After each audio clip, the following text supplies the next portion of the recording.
I've always wanted to be a Supreme. I just didn't have the legs for it. But I did meet the Supremes. I met them in a very strange way. I was in Los Angeles, 1974, and I was at the Mexican Consulate getting a visa to go to Mexico City. And in front of me in the queue was an English woman. Her name was Hazel. And she, it turned out, was the personal assistant of Mary Wilson, the late Mary Wilson of the Supremes. And she said, "Oh, are you going to come to Mexico City? You come and see the girls. Come to a show." I said, "Oh, okay, that's right." Now I've got to say that my interest in pop music more or less died with Elvis Presley. I was not a great pop music fan, but I did love the Supremes. Who didn't love the Supremes when they burst upon us in the mid-1960s? And to meet them, well, it was a great pleasure and delight. And it remained so because we continued meeting under Hazel's tutelage with the girls for the whole of the time I was in Mexico City. And when I went back to Los Angeles, and again when they came to London, I saw them as well. So what were they like? They were gorgeous. I had such a good time with them. One of the reasons was that I wasn't being a journalist. I was actually on holiday. So they felt comfortable with me, partly because I was Hazel's friend. They thought Hazel was rather quaint, being British and having her afternoon cup of tea. And before they went on, she'd knock on their dressing room door and said, 5 minutes, ladies, 5 minutes, ladies. And they thought that two English people were even funnier than one English person. So the two of us together, they felt very comfortable with. They were, I would say, extremely professional, very well tutored by the Motown organisation, obviously. So they didn't talk about certain things, Diana Ross being the primary person they didn't talk about. There were certain things they wouldn't talk about in my presence, but generally they did. Three women got on extremely well. Hazel was always worried about their weight because they needed to get into their very tight gowns, particularly Cindy, who had a little bit of extra weight. And of course the girls loved their tuna and mayonnaise sandwiches, and so did I, but of course they're rather fattening, so Hazel had to do her warden duty. Mary Wilson. My memories of Mary Wilson, a very intelligent, a very thoughtful sort of person, deep thinking, I think, probably prone to a bit of depression. But I always think of Mary when I hear this song. You're too good to be true, can't take my eyes off of you. You must be heaven to touch, I want you so much. I get goosebumps every time I think of Mary at the microphone as that last of the original Supremes, bringing together all that glamour, excitement, poise and class that those Supremes brought to the pop music scene of the 1960s and the 1970s. Mary, on the other hand, was more soulful, more romantic. She wanted to be an actress. She was somebody who I think had been quite hurt in life. Every time you mentioned Tom Jones, she'd tear up because, of course, she'd had a big affair with Tom Jones before she married Pedro. She lived with her mum, who was a very nice lady, very quiet. I visited the home. She also was there with her nephew, whose name was Willie, but I'm not sure it really was her nephew. It was all a bit of a grey area, that. Mary kept a lot of secrets. She was not immediately forthcoming, as were the other two, who were just bubbly. And I did put my foot in it with Mary towards the end of our friendship, because I'd said to her, "Oh, I thought that was great at the end of the show in the 70s or late 60s when you three did the Black Power salute." She said, "There wasn't a Black Power salute. We didn't do a Black Power salute. That was not what it was at all. We were just going like this." And I said, "But Mary," I said, and the curtain came down and things were never quite the same again between Mary and myself. Mary was quite volatile. She could erupt, but generally the three women got on extremely well. Hazel was always worried about their weight because they needed to get into their very tight gowns, particularly Cindy, who had a little bit of extra weight. And of course the girls loved their tuna and mayonnaise sandwiches, and so did I, but of course they're rather fattening, so Hazel had to do her warden duty. Cindy I adored. She's one of those people I just wanted to wrap my arms around. She was cuddly, she was warm, she was sweet, she was innocent. There was an innocence about her, even though, of course, she had been with Supremes twice. She'd also been with Patti LaBelle and her group. So she was a showbiz professional, but somehow the showbiz hardness hadn't affected her, which it had really rather with Mary. There was that veneer, which was a little bit difficult to scratch off. Scherrie was gorgeous. I loved Scherrie. She was someone that was constantly saving money. She had a little book into which she noted every single thing she spent, and everything was about saving money. She, I think, could have run a top business. She's actually a writer now as well as a singer, and I can quite see it.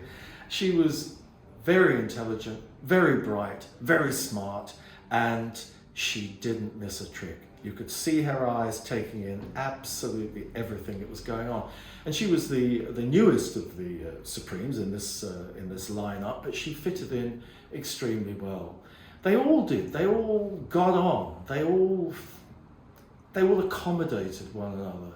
Anyway, the highlight of our stay in Mexico City was a trip to an Aztec pyramid, which was just outside Mexico City, and it had been used a few years before as a backdrop for one of the numbers in a Raquel Welch TV special. She'd sung from Hair, you know, the Age of Aquarius and all that kind of stuff. And Robin Barth, who was an English photographer living in Mexico City, who we got to know, said, well, look, why don't we do a photo shoot at the pyramid so that you can use that for the cover of your next album? And the girls and Hazel and myself, we thought it was a brilliant idea. So we trekked out to the pyramid. Of course, the girls had to take their gowns, their sequin gowns, of course, their heavy high-heeled shoes, and of course they had to do all the makeup. And then we had to trudge up the many steps to the top of the pyramid. And things were going really well. It looked marvelous. I could see it. You know, this would be the glamour shot to end all glamour shots, until suddenly the air was rent with the sound of whistles. And they weren't wolf whistles, and they weren't from fans. They were police whistles. And suddenly these policemen, wearing dark glasses and of course the peak caps and guns and their holsters, were everywhere. And we were arrested. We were taken into custody in an outside compound.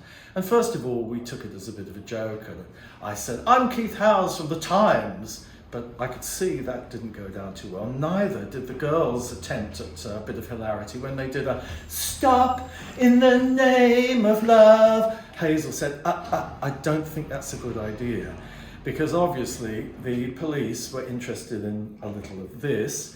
So we eventually rang the record company, and a representative came out and some money was exchanged and we were released.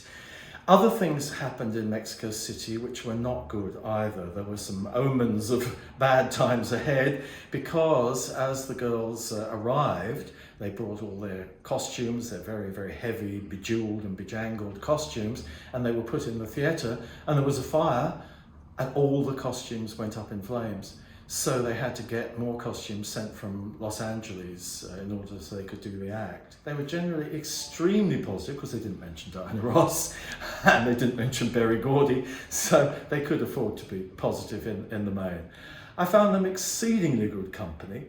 They were friendly, they were dedicated to being Supremes, and above all, they had that certain something which marks them as legends.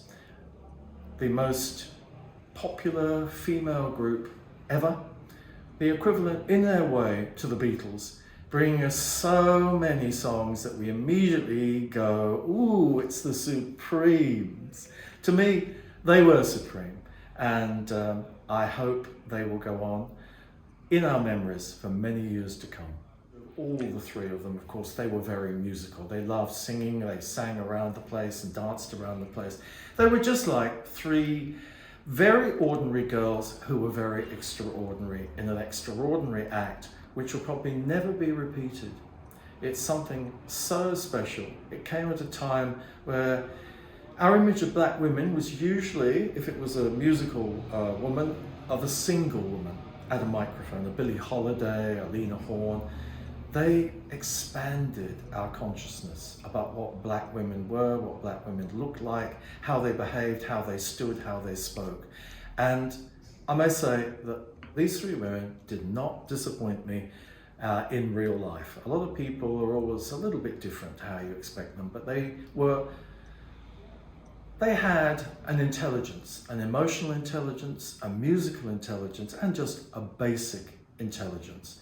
They knew when to speak, and they knew when to listen, and they knew when to get angry and to express their feelings. The fact that Hazel was there, this very prim and proper English woman, Maria Von Trapp, really, she kept them under control. And of course, I always remember her knocking on the dressing room door, 5 minutes, ladies, 5 minutes.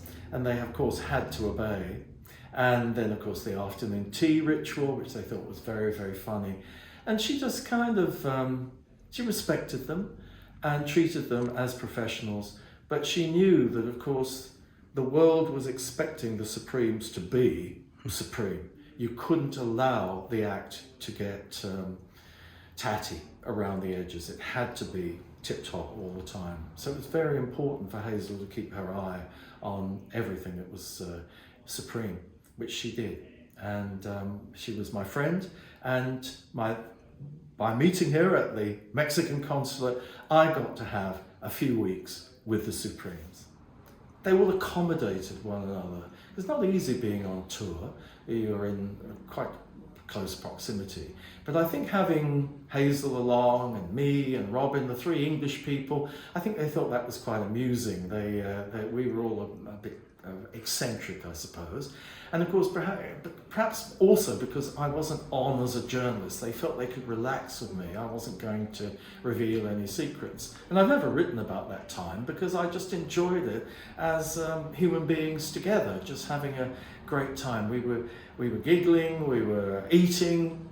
We weren't supposed to eat, of course, because they couldn't get in those gowns if they ate too much, but we did have quite a lot to eat. And we put up with all the deprivations that happen when you go to strange cities and things go wrong, like having all your costumes go up in flames and being arrested on an Aztec pyramid.